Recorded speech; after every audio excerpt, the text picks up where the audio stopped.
یزید نے جب کوئی بات کی نا دمشق کے دربار میں، تو حضرت زینب پیچھے بیٹھی تھی پردے کے لوگوں کے درمیان. اس نے جب کوئی بات کی تو جناب زینب وہاں سے اٹھ کے، ہماری خواتین ہر بات پہ روتی ہیں، دکھ ہیں کہ ختم ہی نہیں ہوتے.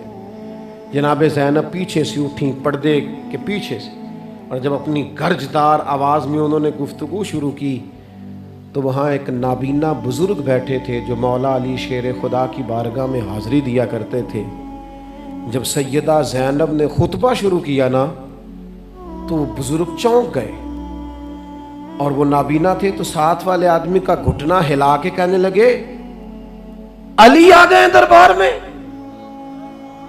علی کی آواز ہے، علی بول رہے دربار دمشق میں. وہ زینب کا خطاب منبر پہ علی بول رہے ہوں جیسے. علی آ گئے، وہ گرج آواز میں، وہ تنتنا، وہ دبدبا، وہ وزاداری، وہ ان کی بات میں صداقت. کانپ گئی ہر چیز دربار کی. وقت گزرا، ٹائم یزید کا آیا. وقت گزرا تو ٹائم عبید اللہ ابن زیاد کا آیا، ٹائم شمر کا آیا. 1450 سال گزرنے کے بعد اس ہزاروں کے مجمع میں سے ایک بچے کو حدیث یاد ہے کہ حسن اور حسین جنتی جوانوں کے سردار ہیں. بتاؤ یزید کو نہیں آتی تھی؟ شمر کو نہیں پتا تھا؟ کلمہ تو پڑھتے تھے نا. یہ عبید اللہ ابن زیاد کو نہیں پتا تھا؟ نبی پاک علیہ السلام کے کندھوں پر حسنین رہے، ان سب کو پتا نہیں تھا؟ یہ جانتے نہیں تھے کہ یہ وہ حسنین کریمین ہیں جن کو حضور سنتے تھے، فرماتے تھے یہ میرے پھول ہیں دونوں. کیا بات رضا اس چمنستان کرم کی، زہرا ہے کلی جس میں حسن اور حسین پھول. آج 1450 سال گزرنے کے بعد امت کو حدیث آتی ہے کہ نبی پاک علیہ السلام نے فرمایا جس نے حسن اور حسین سے پیار کیا اس نے مجھ سے پیار کیا، جس نے ان سے بغض رکھا اس نے مجھ سے بغض رکھا. کلمہ پڑھتے تھے، مسلمان کہلاتے تھے. 10 محرم کو جمعے کا دن تھا. امام حسین امامہ باندھ کے گھوڑے پر بیٹھ کر خطبہ دینے لگے تو ایک شخص اندر سے بول کے کہنے لگا، حسین تقریر لمبی نہ کر، ہمارا جمعہ لیٹ ہو رہا ہے. بلے و نمازیوں، سامنے وہ شخصیت کھڑی ہے جس پر ابھی درود پڑھیں گے نماز میں، اللہم صلی علی محمد وعلا. ابھی درود پڑھیں گے حسین ابن علی پر، ابھی شہید کر کے ابھی درود پڑھیں گے. وہ سامنے کھڑے. اور امام حسین کا ایک جملہ تاریخ نے یوں لکھا ہے کہ شاید ریت کے ذرے بھی تڑپ گئے. امام علی مقام فرمانے لگے، مجھے غور سے دیکھو، تمہیں پتہ ہے میں کون ہوں؟ تم جانتے ہو میں کون ہوں؟ نبی پاک نے فرمایا تھا یہ حسن اور حسین میرے بیٹے ہیں کیونکہ میری بیٹی کے بیٹے. تمہیں پتہ ہے میں کون ہوں؟ سامنے امام حسین کھڑے. فرمایا مجھے جانتے ہو؟ اور امام علی مقام فرمانے لگے میں تمہارے نبی کا نواسا ہوں، اور آج کے بعد تمہیں کسی نبی کا کوئی نواسا نہیں ملے گا، کیونکہ نبی پاک آخری نبی ہیں. اور جب حضور کے بعد کوئی نبی نہیں آئے گا تو کسی نبی کی اولاد کیسے ہوگی؟ تمہیں آج کے بعد کسی نبی کے نواسے کی زیارت نہیں ملے گی. میں کیسے آپ سے یہ بات آپ کو عرض کروں کہ سامنے حسین ابن علی بھی ہوں تو لوگ نفس کی خواہشیں پوری کرتے ہیں، لوگ اپنی کرسیاں پکی کرتے ہیں، لوگ گورنریاں پکی کرتے رہے، لوگ گڈ بک میں جانے کے لیے ایک دوسرے کو شاباشیاں دیتے رہے، جشن ہوتا رہا. سب سے پہلے ایک شخص نے امام حسین کا قافلہ روکا تھا، اس کا نام حور بن یزید تھا. سب سے پہلے اس نے روکا تھا. وہ ایک لشکر کا سپہ سالار تھا. جب امام حسین رضی اللہ تعالیٰ عنہ نے خطبہ پڑھا نا تو حور یزیدی فوج میں تھا، واپس گیا اور عبید اللہ ابن زیاد سے جا کے کہنے لگا، یا جو بھی وہاں لوگ موجود تھے یزیدی فوج کے، ان سے کہنے لگا تم نے تو کہا تھا کہ صرف راستہ روکنا ہے، تم نے تو کہا تھا کہ صرف ان سے کچھ منوانا ہے، تم نے تو جب مجھے بھیجا تھا تو کہا تھا کہ بات تھوڑے معاملات ہیں. اوہ سچ بتاؤ, نبی کے نواسے کو شہید کرو گے؟ تم نے تلواریں نکال لی ہیں, نیزے نکال لیے ہیں, تیر نکل آئے ہیں, تیاری مکمل ہے. مجھے سچ بچاؤ, کیا حسین ابن علی کی گردن پر خنجر چلانے لگے ہو؟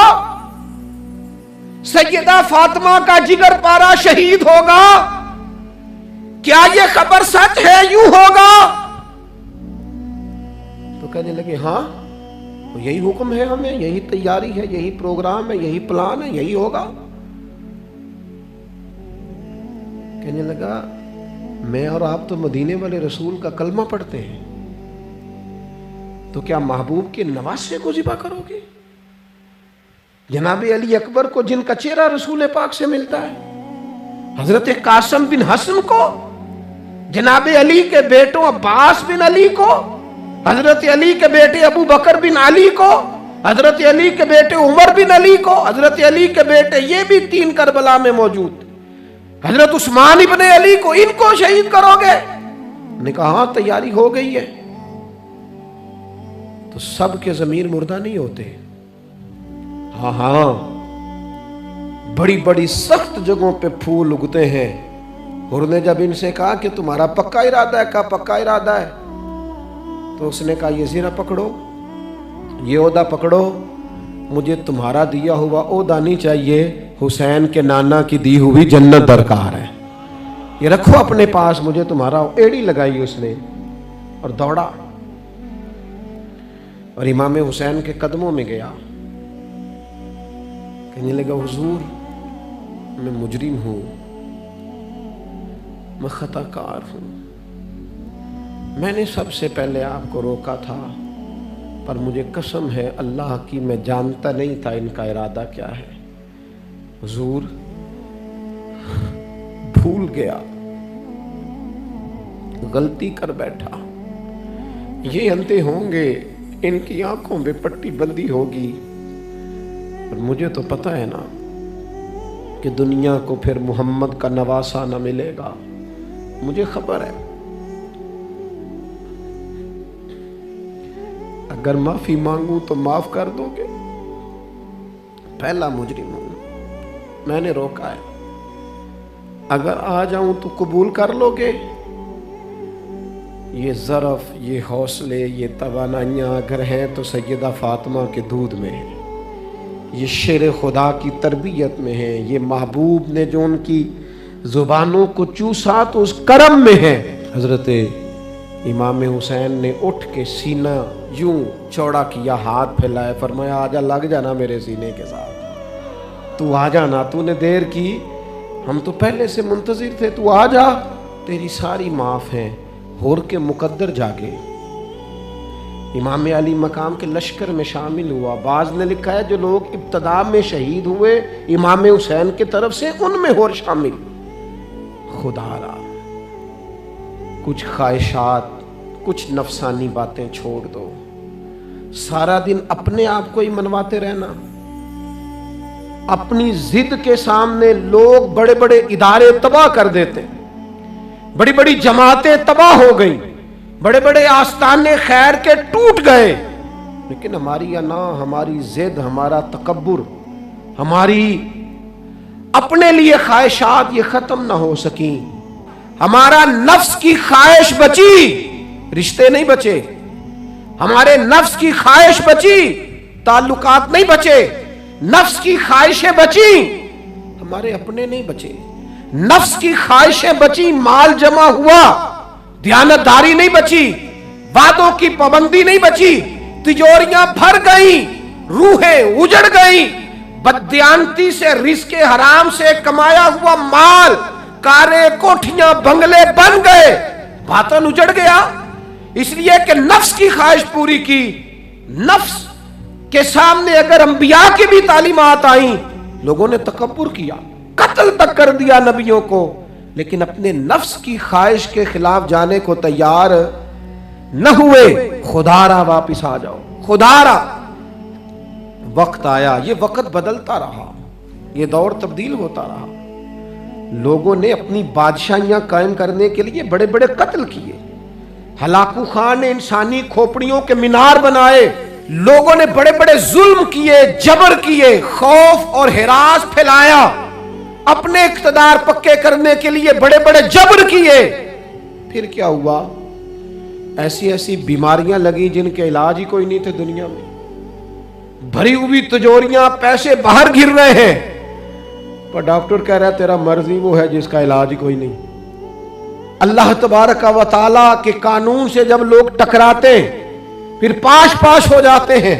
امام حسین رضی اللہ تعالیٰ عنہ کو جن لوگوں نے شہید کیا انہیں حضور کا خون نظر نہیں آیا، نفس کی خواہشیں نظر آئیں، جائیدادیں نظر آئیں، لیکن پتہ ہے کمال کیا ہے؟ ہمیشہ جو لوگ حق قبول کرتے ہیں نا، اللہ تعالیٰ انہیں یہ عزت عطا کرتا ہے۔ دو چار باتیں میری ضرور لے کے جانا، یہی لنگر ہے آج پیغام حسین کانفرنس کا۔ دیکھو آپ کے والد آپ کو جو سمجھاتے ہیں وہ ٹھیک ہے یا جو آپ کہہ رہے ہیں وہ ٹھیک ہے؟ غور کرو، آپ کے اساتذہ اور مشائخ جو آپ کو کہتے ہیں وہ ٹھیک ہے یا جو ضد آپ نے لگا لیا وہ ٹھیک ہے؟ اور سب سے بڑھ کر اللہ رسول کا حکم زیادہ مؤثر ہے یا جو آپ نے اپنی مرضی سے چیزیں طے کی ہیں وہ زیادہ مؤثر؟ اپنی نفسانی خواہشات کو تھوڑی دیر کے لیے کنٹرول کرو، اپنے آپ پر تھوڑی دیر کے لیے پابندی لگاؤ، ایک ایک کر کے اپنی خواہشات کو کچلو، زندگی کے اندر کچھ ایسی چیزیں پیدا کرو جس سے روح تازہ رہے، دل تازہ رہے، طبیعت تازہ رہے، دین بچا رہے۔ جتنی طلاقیں ہوتی ہیں نا معاشرے میں، ہم سے اگر دن میں 100 لوگ مسئلہ پوچھتے ہیں تو 95 طلاق والے ہوتے ہیں، سوائے اس کے کہ نہ میاں ہارنے کو تیار تھا نہ بیوی ہارنے کو تیار تھی، بالآخر رشتہ ہی ہارا، دونوں کے ہوتے ہوئے بچے یتیموں جیسی زندگی گزارنے لگے۔ تھوڑی دیر کے لیے لوگ چپ نہیں کیے، سارا کچھ ختم کر لیا۔ اپنی مزاج کے اندر، اپنی طبیعت کے اندر تحمل پیدا کرو، بردباری۔ میں ایک دفعہ بہت پریشان تھا، حالات کچھ عجیب رخ اختیار کر کے بہت پریشان تھا، تو میں ایک بزرگ کی خدمت میں حاضر ہوا، میں نے کہا دعا فرمائیے گا، تو مجھے کہنے لگے سیدہ زینب کی سیرت پڑھو۔ تو میں نے پہلے دن آ کے کتاب کھولی نا، تو دربار دمشق میں جو جناب زینب نے کلام فرمایا نا، انسان ٹوٹ جاتا ہے، لیکن انسان حق پہ ہو کہ اگر گلا بھی کٹا لینا تو اس کا مزاج طاقتور رہتا ہے، روح طاقتور رہتی۔ اور امام زین العابدین بیمار بھی تھے، مسافر بھی تھے، پریشان بھی تھے، لیکن جب یزید سے انہوں نے کہا نا مجھے خطبہ دینے دے، تو چند منٹ گفتگو کی امام زین العابدین نے، تو کہنے لگا اذان پڑھو جماعت کرائیں، اس لیے کہ ان کی باتوں میں وہ حق ہوتا ہے۔ میں دیکھتا ہوں ہماری سب کی اپنی اپنی خواہشیں ہیں، اپنے اپنے رویے ہیں، اپنا اپنا مزاج ہے۔ اگر لوگوں کو کسی جگہ بھی ملک کی ملی اور دینی پروگرام کے لیے جمع ہونے کو کہا جائے، ہم تیار نہیں۔ کیا کیا جاتا ہے ہمارے ساتھ؟ ہمارے ضمیر اس لیے خریدے جاتے ہیں کہ ہم خواہشات کے بندے ہیں۔ الگ الگ کر کے کسی کو کہا جاتا ہے تیرا کاروبار چمک جائے گا، کسی کو کہا جاتا ہے تیرا وہ نظام ٹھیک ہو جائے گا، الگ الگ کر کے لوگوں کو خرید لیا جاتا ہے۔ لیکن اگر خواہشات تھوڑی ہوں، اللہ کی رضا پر چلنے کا جذبہ زیادہ ہو، تو میرے عزیز زندگی آسان ہو جائے گی۔ میں تو امام علی مقام رضی اللہ تعالیٰ عنہ اور یزید کے معاملے میں ایک ہی بات سمجھا ہوں، سب کو پتا تھا یہ حسین ابن علی، سب کو پتا تھا حق ان کے ساتھ ہے، سب جانتے تھے ان سے زیادہ عظمت کسی کی نہیں، لیکن اپنے نفس کی خواہشوں پر کنٹرول نہیں کر سکے۔ پوری امت کا اس وقت مسئلہ ضروریات کا نہیں، خواہشات کا ہے۔ 2 قدم پیچھے ہٹیں خواہشوں کے لیے، 4 قدم آگے بڑھیں دین کے لیے۔ 2 قدم پیچھے ہٹیں اپنی خواہشات کو چھوڑیں، 4 قدم آگے بڑھیں ملک کے لیے، ملت کے لیے۔ 2 قدم پیچھے ہٹیں اپنی خواہشات کو چھوڑیں، 4 قدم آگے بڑھیں نظریے کے لیے اور فکر کے لیے اور امام حسین کے پیغام کے لیے۔ آج میں آپ سے گزارش کروں گا، اگر انام بچاؤ گے تو روحانیت نہیں بچے گی، اگر نام بناؤ گے تو کام نہیں ہوگا۔ فاضل بریلوی نے کہا تھا بے نشانوں کا نشان مٹتا نہیں، ہمارا تو مٹتے مٹتے بھی نام ہو ہی جائے گا۔ اپنی زندگی سے نفسانی خواہشات کو نکال دو، ورنہ یہ بڑے بڑے فضیلت معاب لوگوں کے سامنے بھی کھڑی ہو جاتی ہے، بے ادب کرتی ہے، بندے کو یہ گستاخ بناتی ہے معاذ اللہ۔ بڑی جگہ انسان زیادتیوں پہ، آج بھی کچھ لوگ کہتے ہیں فلاں آدمی اتنا نیک ہے تو پھر فلاں بندہ مخالفت کیوں کرتا ہے؟ میں نے کہا جو نبیوں کی مخالفت سے باز نہیں آئے، جو صحابہ کی مخالفت سے باز نہیں آئے، اہل بیت کی مخالفت، جو حسین ابن علی کے سامنے کھڑے ہو گئے، کوئی نیک آدمی کس کھاتے میں؟ اللہ کا قرآن کہتا ہے یجاہدون فی سبیل اللہ ولا یخافون لومۃ لائم ذالک فضل اللہ یؤتیہ من یشاء۔ کچھ لوگ اللہ کے راستے میں جہاد کرتے ہیں تو لوگ ان کی ملامت بھی کرتے ہیں، انہیں برا بھی کہتے ہیں، پر وہ کسی کی پرواہ نہیں کرتے۔ یہ ان پر اللہ کا فضل ہے، اور یہ فضل رب جسے چاہتا ہے اسے عطا کرتا ہے۔ آپ حضرات آج اس محفل سے یہ لنگر لے کے جائیے گا کہ کہیں میری روحانیت کے سامنے میری نفسانی خواہشات تو نہیں کھڑی ہو گئیں۔ تھوڑا سا 2 قدم پیچھے ہٹنا ہے، ہم نے امام علی مقام سے فیض لینا ہے، امام حسین کی عظمتوں کو سلام کرنا ہے۔ سر اٹھا کے جینا چاہتے ہو تو امام حسین کا طریقہ اپنا لو، ان کے رستوں کے مسافر بن جاؤ۔